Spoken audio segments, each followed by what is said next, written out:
അസ്സലാമു അലൈക്കും വറഹ്മത്തുള്ളാഹി വബറകാതുഹു. ബഹുമാന്യരായ സഹോദരങ്ങളെ, സുഹൃത്തുക്കളെ, എന്തുകൊണ്ടാണ് ഇസ്ലാമിൽ ഖബർ കെട്ടിപ്പൊക്കുന്നതും അതേപോലെ തന്നെ പ്രതിമകൾ ഉണ്ടാക്കുന്നതും ഹറാം എന്ന് പറയുന്നത്?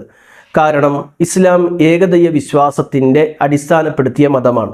ആകാശഭൂമികളെ സൃഷ്ടിച്ച ഏകനായ ദൈവം, സൃഷ്ടാവ്, അവനെ അറബിയിൽ അള്ളാഹു എന്ന് പറയുന്നു, മറ്റു ഭാഷകളിൽ പല പേരുകളിൽ വിളിക്കുന്നു. ആ സൃഷ്ടാവിനെ മാത്രമേ ആരാധിക്കാവൂ എന്നുള്ളതാണ് ഇസ്ലാമിൻ്റെ വിശ്വാസ രംഗത്തെ കണിശമായ നിർദ്ദേശം.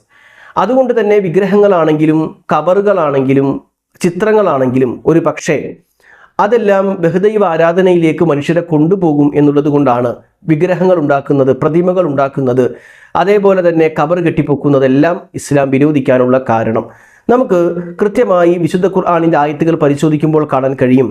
സൂറത്ത് നൂഹിൻ്റെ 23-ാമത്തെ വചനത്തിൽ വഖാലു ലാ തദറുന്ന ആലിഹത്തക്കും, നൂഹ് നബി അലൈഹിസ്സലാത്തു വസ്സലാമയുടെ സമൂഹം പറഞ്ഞു, വഖാലു അവർ പറഞ്ഞു, ലാ തദറുന്ന ആലിഹത്തക്കും വലാ തദറുന്ന വദ്ദം വലാ സുവാഅം വലാ യഊസ വയഊക വനസ്റ, യഊസിനെയും യഊക്കിനെയും നസ്റിനെയും സുവാഇനെയും വദ്ദിനെയും ഒഴിവാക്കുകയില്ല എന്ന് നൂഹ് നബി അലൈഹിസ്സലാത്തു വസ്സലാമയോട് പറയുകയാണ്.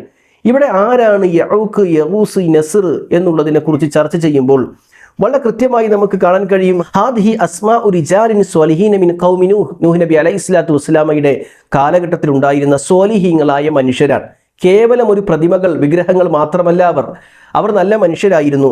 ഫലമ ഹലകു ഔഹ ശൈത്വാനു ഇലാ ഖൗമിഹിം അൻസുബു ഇലാ മജാലിസിഹിം ഇല്ലതി കാനു യജ്ലിസൂന ഫിഹാ അൻസ്വാബൻ.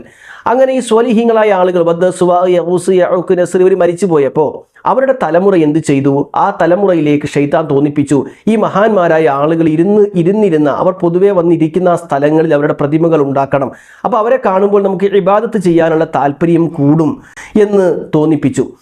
ഫഫഅലു, അങ്ങനെ അവർ ചെയ്തു.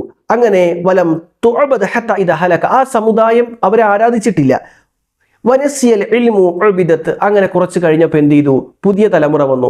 അപ്പോൾ പുതിയ തലമുറ വന്നപ്പോൾ ശൈത്താൻ അവർക്ക് തോന്നിപ്പിച്ചു, മഴ പെയ്യിപ്പിക്കുന്നത് ഇവരാണ്, ഇവരോട് തേടണം. അങ്ങനെ അവസാനം ഇവരെ കാണുമ്പോൾ അള്ളാഹുവിലേക്ക് ഇബാദത്ത് ചെയ്ത് അടുക്കണമെന്ന പ്രേരണയ്ക്ക് വേണ്ടിയിട്ടാണ് ഇവരുടെ പ്രതിഭകൾ ഉണ്ടാക്കിയത്. അടുത്ത തലമുറ വന്നപ്പോഴോ അവരെ ആരാധിക്കാൻ തുടങ്ങി. ഇബ്നുൽ ഖയ്യിം റഹ്മത്തുള്ളാഹി അലൈഹി പറയുന്നത്, അവർ മരിച്ചപ്പോൾ അവരുടെ ഖബറിന് അടുത്ത് വന്ന് അവർ എഅ്തികാഫിരുന്നു എന്ന് പറഞ്ഞാൽ അടയിരുന്നു.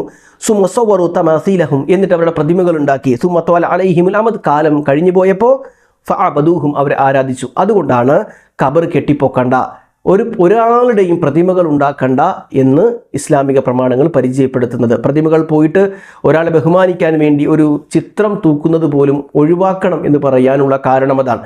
ആലോചിച്ച് നോക്കൂ, റസൂലുള്ളാഹി സ്വല്ലല്ലാഹു അലൈഹി വസല്ലമയുടെ ചിത്രമുണ്ടോ? പ്രതിമയുണ്ടോ? ഇല്ല. അബൂബക്കർ സിദ്ദീഖ് തുടങ്ങി മഹാനായ അലി റളിയല്ലാഹു അൻഹുവിൽ അവസാനിക്കുന്ന ഖലീഫമാരുടെ പ്രതിമകളുണ്ടോ? ചിത്രങ്ങളുണ്ടോ? ഇല്ല. കാരണം ചിത്രങ്ങളാണെങ്കിലും പ്രതിമകളാണെങ്കിലും അവയൊക്കെ ആരാധിക്കുന്നൊരു സാഹചര്യത്തിലേക്ക് വരരുത് എന്നുള്ളത് കൊണ്ടാണ് ചിത്രങ്ങൾ വേണ്ട, അതേപോലെ തന്നെ പ്രതിമകൾ വേണ്ട, ആരുടെയും ഖബർ കെട്ടിപ്പൊക്കണ്ട എന്ന് പറയുന്നത്. അത് തുടങ്ങുന്ന ആളുകൾക്ക് ഒരു പക്ഷേ ആ ചിന്തയുണ്ടാകണമെന്നില്ല, അത് ഉണ്ടാക്കുന്ന ആളുകൾക്ക് ആ വിചാരം ഉണ്ടാകണമെന്നില്ല. പക്ഷെ അടുത്ത തലമുറ വരുമ്പോൾ അവയൊക്കെ ആരാധിക്കുന്ന രീതിയിലേക്ക് മാറും എന്നുള്ളത് കൊണ്ടാണ് ഇതൊക്കെ ഒഴിവാക്കണമെന്ന് ഇസ്ലാമിക പ്രമാണങ്ങൾ പരിചയപ്പെടുത്താനുള്ള കാരണം. അള്ളാഹു അനുഗ്രഹിക്കട്ടെ. അസ്സലാമു അലൈക്കും വറഹ്മത്തുള്ളാഹി വബറകാതുഹു.